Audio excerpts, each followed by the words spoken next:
hope will be multiplied many times over.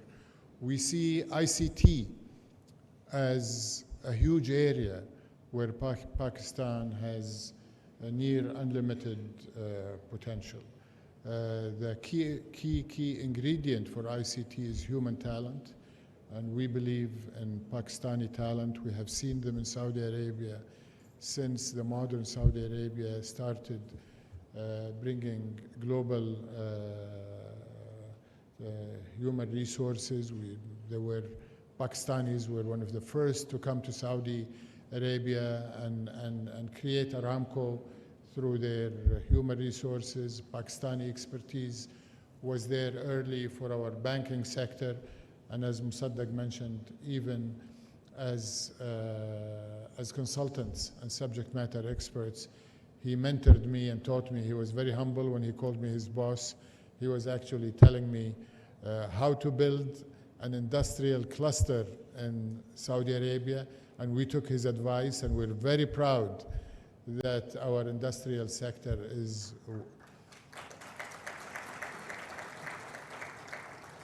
one of the fastest growing, the most competitive, certainly in the region, and we aspire for it to be a global manufacturing and industrial powerhouse in Saudi Arabia. We're looking to make Saudi Arabia the hub for global supply chain resilience, not just to meet domestic and regional, but global. And we want to do that by leveraging what you have in Pakistan. And I talked about mining, I talked about energy. We certainly want to leverage your human resources and your ICT sector. We have coined our reshoring initiative in Saudi Arabia as green shoring, to bring that green energy, and I think we can extend that concept to Pakistan if we can employ the Saudi companies that are active in renewable energy generation to embed it in some of the mining resources that have been mentioned, given that Pakistan, I understand, could be the fourth richest country in copper. So ICT, from manufacturing of components to software development, cloud computing, AI, data processing hub. Of course, food security has been brought to the fore with the recent conflict in Europe. The Russia-Ukraine war, I think, reminded the rest of the world that food security is a global issue. And it's certainly an issue in Saudi Arabia, where for generations we've been enjoying imports of Pakistani grains, especially Peshawar rice from my childhood. I remember it was our favorite food stock. Of course, meats and poultry, aquaculture and fishing, and the list goes on. We believe Pakistan, as we heard yesterday from the Honorable Chief of Army Staff, can become again the hub for global food security, not just for the Arabian Peninsula. Saudi Arabia is investing heavily in global acquisition and global direct investment from Latin America to Europe, Ukraine, Africa, and we're investing, of course, in South Asia and Central Asia, and we would love for Pakistan to be a key hub for agriculture, food processing, value add, and export to third countries. Honorable Deputy Prime Minister, Minister, these are only a few examples of what I see as low-hanging fruits, continuing with the food metaphor, and really ready for us to grab and turn into opportunities, to increase the confidence that thousands of other Saudi companies need to have to come with the 50 companies that came with me today. And we need to also create a highway that brings the great capabilities of Pakistan and the Pakistani people to continue what they are doing in Saudi Arabia, not only contributing to the Saudi Arabia of the future that we're building with Vision 2030,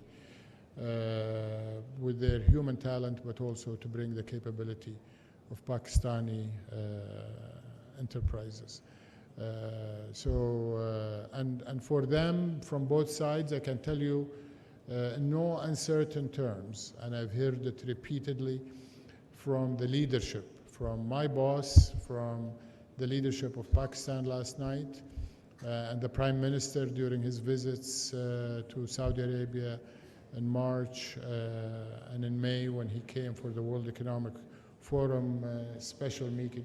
Both governments are committed to allow, to permit, to facilitate for the private sector to take its due position as the locomotive that will be pulling both economies, both governments, both leaders, everybody on the government side of both nations sees that the private sector is the driver of our respective economies today and certainly will be more so in the future. So you can count on us to be right there with you, behind you, supporting you to make the opportunities that are right there for you to grab. And once again, I say there is no limit. The sky is the only limit to what we can do together. So thank you, Your Excellencies.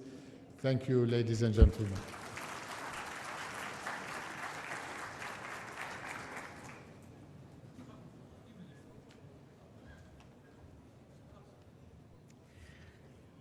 Thank you very much, Excellency Mr. Khalid bin Abdul Aziz Al Faleh, the Minister of Investment, Kingdom of Saudi Arabia, for your kind words. And as you mentioned, that sky is the limit when it comes to the investment potential of Pakistan. Excellency, you mentioned that Pakistan and Saudi Arabia are not dependent on any agreements or treaties to bond together. Indeed, we are united by the band of brotherhood, by the spiritual Islamic values that we share. Pakistan has one of the highest expat workforce working in the construction sector in Kingdom of Saudi Arabia, contributing to the growth of Saudi Arabia. And you mentioned specifically in detail all the investment opportunities that are available in Pakistan, and that shows that Pakistan is indeed a bankable investment destination for Saudi Arabia. Ladies and gentlemen, now I would like to call upon Senator Muhammad Ishaq Dar, the Deputy Prime Minister and Foreign Minister, Islamic Republic of Pakistan, to kindly come up and deliver the keynote address. Ladies and gentlemen, kindly welcome Senator Muhammad Ishaq Dar, the Deputy Prime Minister and Foreign Minister, Islamic Republic of Pakistan.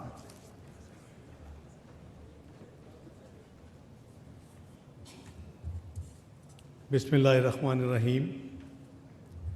Nahmaduhu wa nusalli ala Rasoolil Kareem.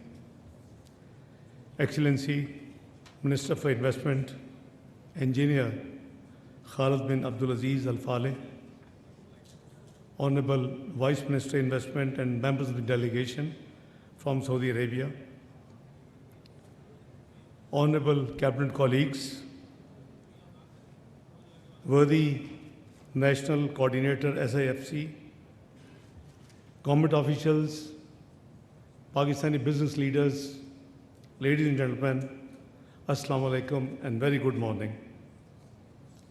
It is indeed a great pleasure to listen to our great guest, Engineer Khalid Al Faleh. Very candid response to my all colleagues. Combined together, he covered everything. And my compliments to you, Excellency, that perhaps you have also curtailed my speech as well. Thank you very much indeed. It is indeed a distinct honor and privilege to welcome you all, dear brothers, from Saudi Arabia in Islamabad, which is, I would call, your own home. I won't use the word second home. This is your own home. This occasion marks yet another chapter in the enduring friendship, and strategic partnership between our two brotherly countries. Pakistan and the Kingdom of Saudi Arabia have a deep-rooted, time-tested relationship.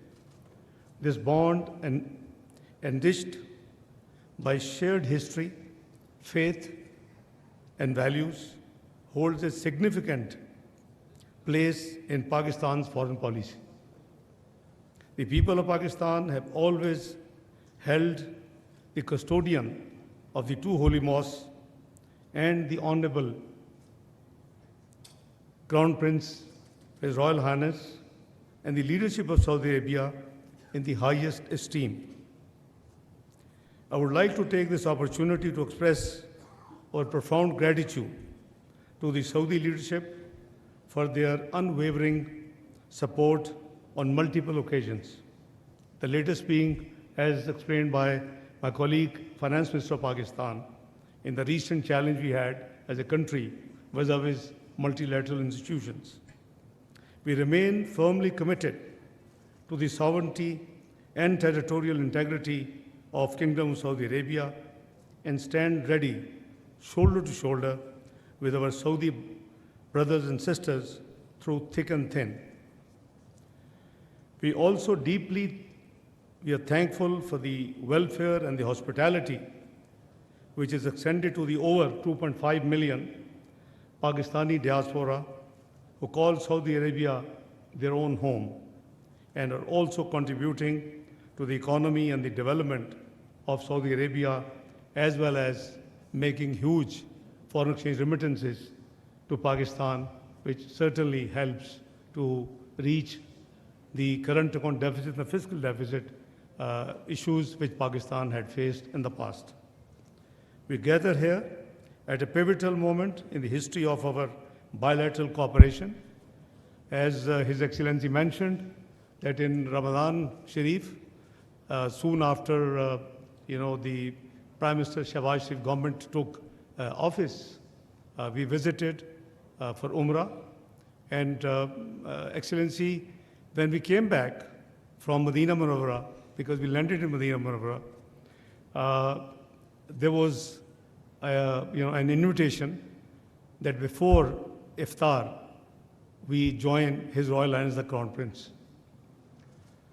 Now, there was a debate between our team, the Foreign Office, that whether we should wear in ihram. I said, nothing doing. This is the best dress you can have. So we will go in ihram. So as very rightly His Excellency mentioned, that we went in ihram to the Crown Prince Palace, and we had wonderful iftari as well as mutual dialogue, which ended up around Fajr with a joint communique for $5 billion. In addition to previous commitments, I'm clarifying, Excellency, you have a bigger trawl, because I was involved after Tahajjud in the guest palace, and we had communication by my very dear brother Prince Faisal and his team, and the ambassadors were shuttling between the Crown Prince Palace and the guest palace where we were staying. So, Excellency, I think we have a great opportunity, and your visit, Excellency, with a huge delegation alongside the officials and the business leaders of Saudi Arabia is a testament to our shared vision and underscores the enduring partnership between our two nations. Excellency, I would also like to highlight Pakistan's journey toward economic recovery. My colleague, Finance Minister, has thrown light. After continuous and concerted efforts, we are now on the road to sustainable growth. We had challenges, undoubtedly, but Excellency, it is not too old story. I'm talking 2017. This country had reached the 24th economy of the world, and the best economic indicators we demonstrated. 4% inflation, less than 2% food inflation, 6% GDP growth, highest foreign exchange reserves still not broken, and all the indicators were at best. And we were moving with a speed to join G20, a country which is nuclear, a country which is missile power, only needs to be economically strong. And this was the journey we were trying to make on double effort to reach the G20 in next few years. But unfortunately, certain elements, external and internal, and coupled by COVID, the pandemic, this journey was derailed. So we are back. Prime Minister Shehbaz Sharif made double efforts during his last tenure, 22-23, and now the focus is total economy, that we should go back to our goal of joining G20. And I think working together, I think it is not an impossible task. Our new homegrown program, supported by the EFF facility, which Honorable Finance Minister mentioned, on 25th of September, makes a significant departure from our past. The idea is to regain the macroeconomic stability we had gained by 2016-17, and then build and consolidate our gains, what we achieved by then, in order to have a sustainable growth and be as possible as as soon we can join the old dream of our leadership, Mia Muhammad Nawaz Sharif, to join the G20 Economic Club of the world. Our strategy revolves around reforms aimed at promoting productivity and competitiveness, fostering both domestic and external competition, and creating space for private investment. We are right-sizing the role of the state, reforming state-owned enterprises, and improving the quality of public services, spending on infrastructure with fast speed. This structural reforms effort is being contemplated by the commitment of sound macroeconomic policies. The stable exchange rate is now functioning as a key factor in aligning market conditions as our economic indicators have improved. Furthermore, monetary policy is focused on bringing inflation down, and State Bank of Pakistan has predicted that we would reach, not too far away, between 5 to 7%. It's already, as Finance Minister shared with you, 6.9% as compared to high 30s just a year and a half ago. We have taken steps to ensure that our economic revival agenda is supported by a sustained effort to strengthen tax administration with broadening of the tax base. Despite the difficult and often unpopular decisions which has been taken by Muhammad Shehbaz Sharif's government so far, these reforms are already yielding positive results. Economic indicators are moving in the right direction. Inflation has come down substantially. Our credit rating has shown improvement, and the current account deficit is narrowing, as shared by the Finance Minister. These achievements not only signify a turning point for Pakistan, but also make our economy a more attractive and stable environment for foreign investment and partnerships. Pakistan, with the vast natural resources, dynamic talent pool, and commitment to sustainable development efforts, offers a wide range of investment opportunities in Pakistan. We are actively fostering innovation, enhancing our infrastructure, and streamlining the regulatory framework to create an investment-friendly environment. I think my colleague, Dr. Musaddiq Malik, has amply explained, and His Excellency heard from no other than Army Chief last night, from red tapeism to red carpet. So this is the main key agenda of this government, that the government should be out of business. There is a huge exercise undergoing to privatize the state-owned enterprises, which are not strategically required. It's its a number is about few dozens. Maybe in due course, many Saudi Arabian investors would like to consider one of these enterprises are offered for privatization. In the mining, Pakistan boasts an expensive and rich, as detail shared by my colleague, copper, gold, and rare earth metals.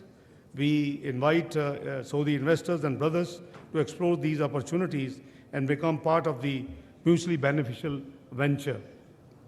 Excellency, the estimated reserves, the value of these mines and minerals, including garnite, is over 10,000 billion US dollars. Sometime people worry about Pakistan debt. Debt and liabilities are external debt 130 billion US dollars as compared to our reserves, natural resources, 10,000 billion dollars, 10 trillion. So you can compare the numbers and see the potential. Our IT sector, supported by thriving startup ecosystem and a highly skilled workforce, presenting unique opportunities for investors to be part of this digital transformation journey.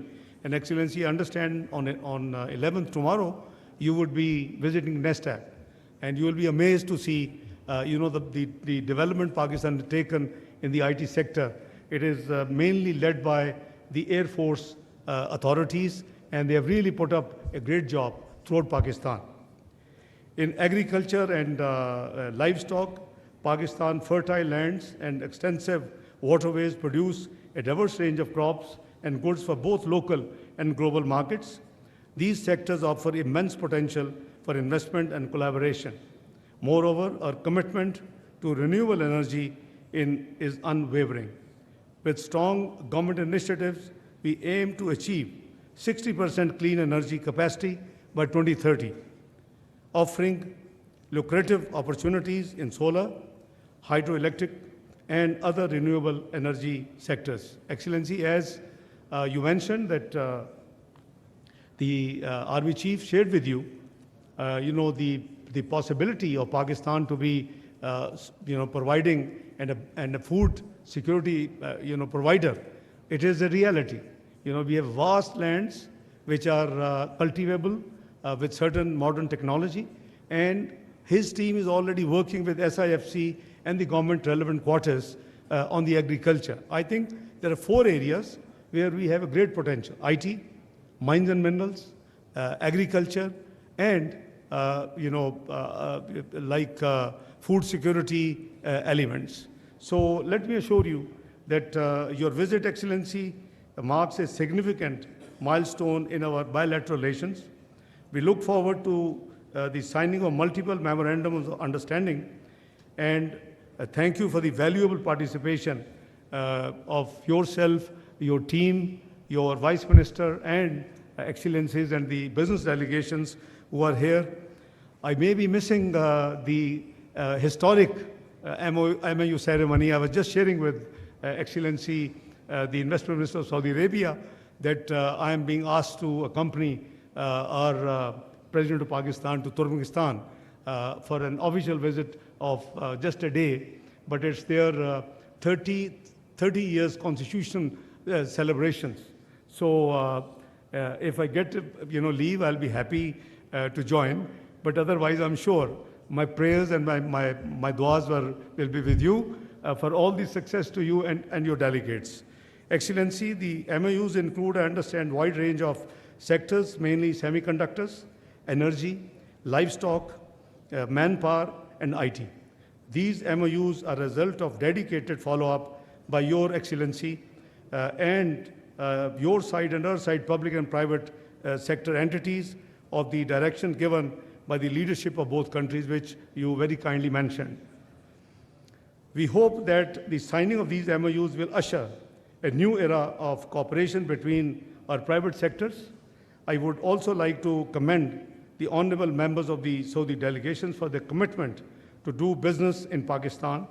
These engagements will pave the way for fruitful discussions and agreements, and inshallah will further strengthen our strategic partnership, which is already very, very brotherly, close, partnership in the areas of economic areas, trade, security, defense, and all cultural, all areas. You know, we are working very closely.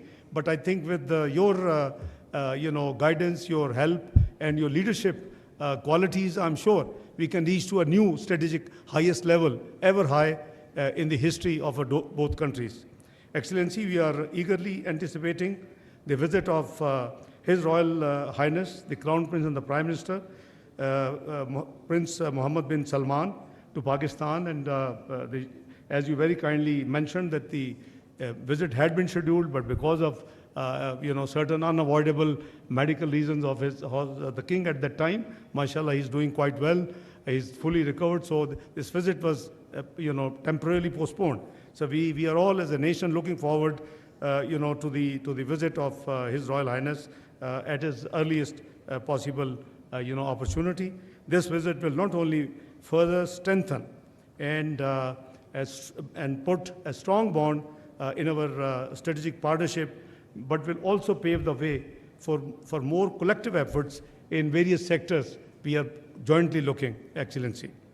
Once again, I extend to you, Excellency, and your delegation a very warm welcome to Pakistan, and I wish you a very pleasant stay. It's a very brief stay. I think you should plan, in consultation with your old colleague, Dr. Musaddiq Malik, some break in Pakistan. He showed you the mountains, he lured you and your delegation. There's a wonderful places in Pakistan which you will never, you will forget Switzerland. And it's such a organic beauty there, untempered, that you will love to then, repeating your visits to Pakistan, I can assure you.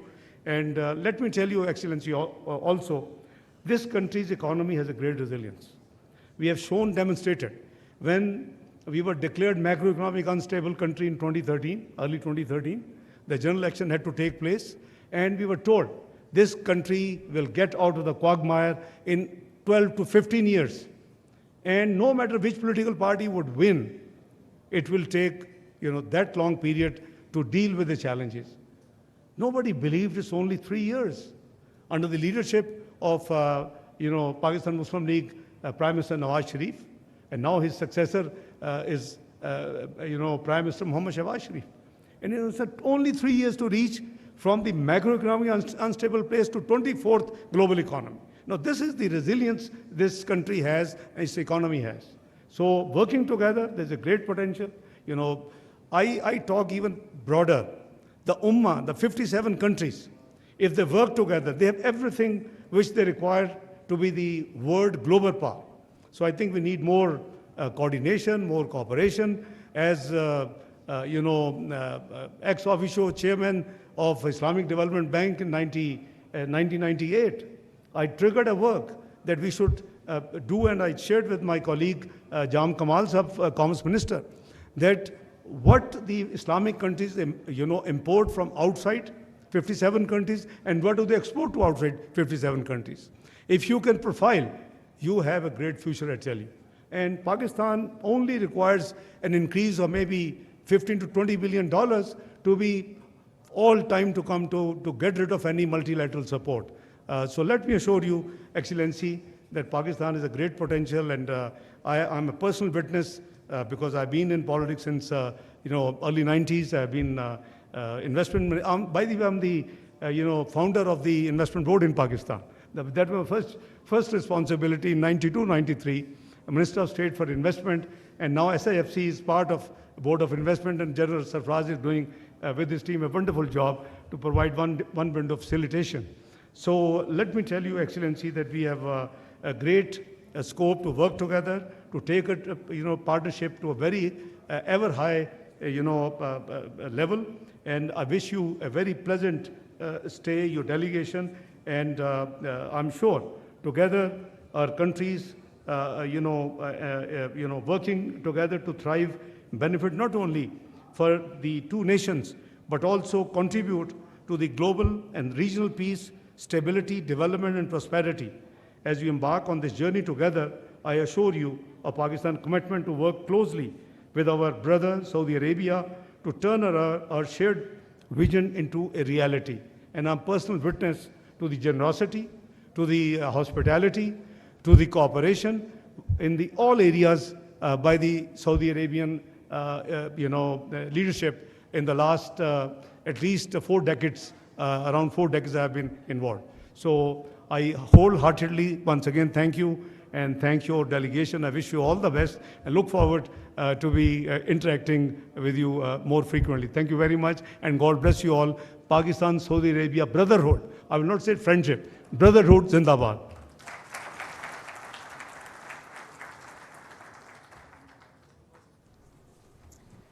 Thank you very much, Senator Muhammad Ishaq Dar, Deputy Prime Minister and Foreign Minister, Islamic Republic of Pakistan.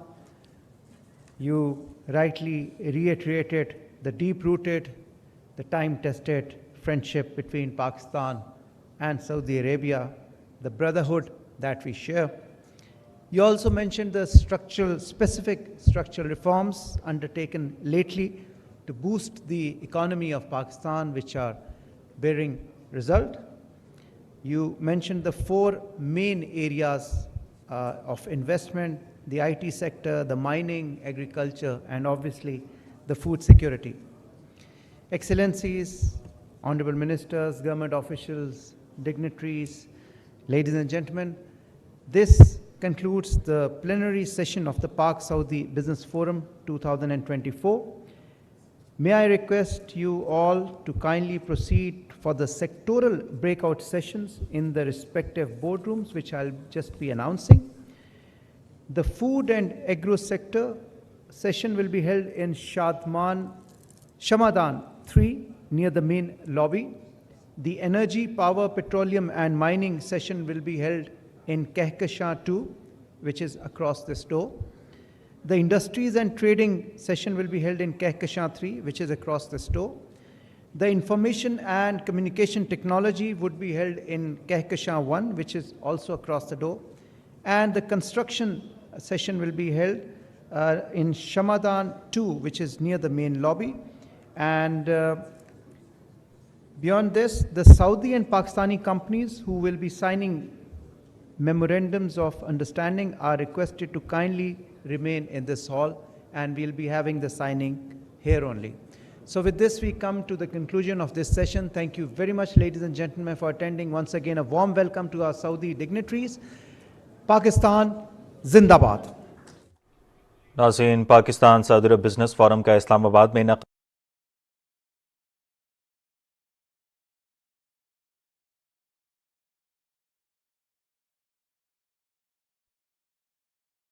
Islamabad में Pakistan Saudi अरब business forum का इनेकाद जारी है। आपको बताते चलें, इक्तिसादी तरक्की और इस्तेहकाम के लिए हुकूमती काविशें की जा रही हैं। इजलास में वफाकी वज़ीर तिजारत जाम कमाल ने खिताब किया, जबकि वफाकी वज़ीर ख़जाना मोहम्मद औरंगज़ेब और दीगर वफाकी वज़रा ने भी तकरीब में खिताब किया। नायब वज़ीर आज़म इसहाक़ डार ने कहा कि कोई शक नहीं, पाकिस्तान को चैलेंजेस दरपेश हैं। पाकिस्तान 2014 में 24वीं बड़ी मईशत था। इसहाक़ डार का कहना था पाकिस्तान मौशी लिहाज से मजबूत मुल्क था। पाकिस्तान आइंदा चंद साल में G20 ममालिक में शामिल होने वाला था। शहबाज शरीफ ने 2022 में मुल्क को दोबारा मौशी तरक्की की राह पर गामजन किया। इसहाक़ डार ने कहा वो वक्त दूर नहीं जब पाकिस्तान दोबारा G20 ममालिक में शामिल होगा।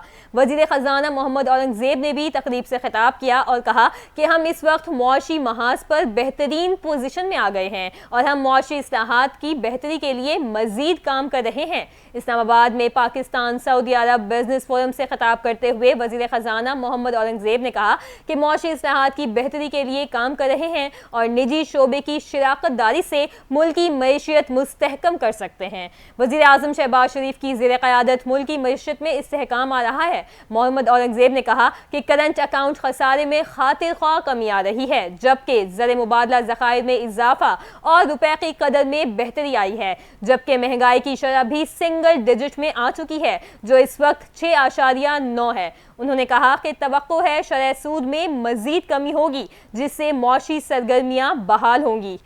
उनका कहना था कि पाकिस्तान जल्द दोबारा दुनिया की 24वीं मईशत में बन जाएगा। वज़ीर आज़म शहबाज शरीफ की हुकूमत मौशी बहाली के लिए कोशिशें कर रही है। इसहाक डार ने कहा, महंगाई कम हो रही है, फॉरेन रिजर्व्स में इजाफा हुआ है, पाकिस्तान में गैर मुल्की सरमायाकारों को महफूज माहौल फराहम किया जा रहा है। इसहाक डार ने कहा कि पाकिस्तान सऊदी सरमायाकारों को कदर की निगाह से देखता है, पाकिस्तान में IT शोबा आलमी सरमायाकारों को राग़िब कर रहा है।